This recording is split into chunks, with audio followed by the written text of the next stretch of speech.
everybody, it is I, WebFox. Welcome to Fit to Read. Today we're starting off with Bob's Burgers #1 from Dynamite Comics. I'm a pretty big fan of the Bob's Burgers TV show. The animation, the writing, the voice acting, so well done. Very funny. I find myself chuckling or laughing so much at every episode. But taking what is so good in one thing and moving into another, like transferring TV shows into comics, that could be a little iffy. This comic is quite enjoyable, but I just don't really feel that it's hitting all the major spots. This is more like all the stuff that wouldn't really work on TV, so they put in the comic. The comic starts out with a fanfic of Tina being a horse. There's a page of suggestions for Bob's Burger of the day. Linda writes a letter to a magazine about women and wine. There's a story about Louise and how her imagination is really not a good thing. And it ends with a story of Jean singing in sort of a what-if scenario, which really has no continuity except that it's a little song story. In the back of the book, there's a one page of a Bob's Food Truck paper cutout, which is pretty cool. I heard that this comic sold out right away the day it came out, so I figured I was going to pick it up and give it a shot. It is entertaining in some spots, but not really at the goal that makes the show itself. Because the writing's different, you don't have the voice actors, there's no animation to go with the wonderful pictures, and no music that's over the top that punches the jokes into submission. So, it's okay. I mean, if you're a big fan, definitely pick it up. It gives you a bit more insight of the show. Well, not really, but this sort of adds to the characters, I guess. So, I don't plan on picking that up anymore. I don't know, I'll look at issue 2, see how it goes, but it's very unlikely. And now we're moving on to something that I've been anticipating for a while and hoping to see. We're moving on to Prometheus, issue 1, Fire and Stone, from Dark Horse Comics. Taking place about 125 years after the Prometheus movie, I sure was hoping to get some answers or expand on the world that is of the movie that really was not good. Very little bits of it were, if any. At least it was a pretty movie. But anyway, back to the comic. Seeing that it's sort of a big time jump of when the movie left off, you kind of see that this will have really no connection to the movie at all. Besides being on the same planet, a new ship comes along with a crew of at least 19. I counted one page. They don't give you a crew number like in a lot of the other movies. So your guess is as good as mine is how many are going to die and who's really going to get names or just nameless red shirts. This issue is going to start off the major crossover between the reboots of the Prometheus, Aliens, Predator, and Alien vs. Predator comic series. Looks like they're all going to be miniseries though, and the main goal from the looks of it is that just so they could cross over with each other. So yeah, we're not going to get any major stories that impact the movies or expand the mythos that much or very relevant. So any answers that you want from Prometheus, the movie, you're probably going to have to wait for Prometheus 2. Then again, seeing how the first movie went, it's probably best we might avoid Prometheus 2.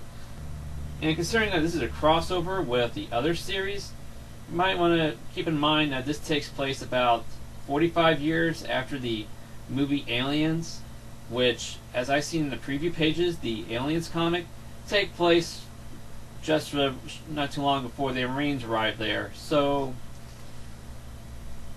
kind of makes you think that maybe they should have had the Aliens comic first. The art is very well done, and like I said, since there's so many people there, a lot of them don't have names, and there's like about 5, maybe 6 that were given names with some personality and the true reasons why they're coming to LV-223. I really want answers or a more cohesive story to fix Prometheus the movie. But as you see closer to this issue, the way that things are going, it's just built up to dead ends or just to get it going for the crossover. I'm going to be picking up the issue 1 of the Predator, Aliens, and Aliens vs. Predator comics. just to see how that goes. Will I pick up the whole crossover event? Very unlikely from the looks of it. I don't know. If Aliens is action-packed like the movie, I might stick with that. Predators, really iffy. I enjoy the movies, but in the expanded universe beyond that, this is a bit hard for me to get hands on. And Aliens vs. Predators, about the same thing, except the video games are pretty fun. Prometheus, unless issue 2 really gives me what I want and what everybody needs after what that movie gave us, which after reading this issue, I rewatched the movie. Don't know if I should have done that. Brings back so many bad memories and feelings. But anyway, the comic, it's just there. Can't say it's that good besides some nice artwork, but not really any story unless you know what's going on with the movie and the rest of the comics of this crossover. Whereas the movie is just bad on so many levels, this comic, it's just there. It's pretty much like a standalone where you don't really need to see the movie at all. So we're moving on from that, and we're going to The Walking Dead, issue 131 from Image Comics. Pretty much this whole issue takes place in the Hilltop as Rick Grimes and Carl Grimes get settled in and see how things are going there. Comparing notes of how the two communities are working and trying to fill in a little backstory of what's been happening over the last time jump that they had. A lot of catching up and a lot of filling in. Amongst all that, Maggie sends out a search party to find Ken, who is still missing. Nobody's too happy about looking for him, but they know it has to be done, no matter how much of a suicide mission this looks like it's going to be. After seeing how the Rick's community is going and the Hilltop here, I'm real interested to see how the other communities are doing, or if they even found more or built more communities. We need to know what's going on in this world. You're sort of dragging us out. Thank goodness this issue was able to fill it in quite a bit more with the Rick and Maggie talking, but there's still so much more in the world that they've shown, and there's so much more that could have been done that we gotta know. And also, where is poor Ken? The search is on, and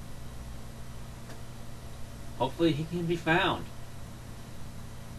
And not to mention, there's the new group of survivors, which we will be seeing more of in the future issues. So, a lot of things are being built and filled in, and we're going to see some payoff eventually. I don't know when, at this rate, it's hard to tell. Everybody's getting their own little bits in here and there, and some bigger gaps there and there. So, I don't know, be a few more months till we see a big action piece again. But really, we don't need action right now. We just need to know what has happened and what is going on. So those are the comics I picked up this week. I didn't get the Sonic Super Special Magazine because my main comic shop didn't have this week.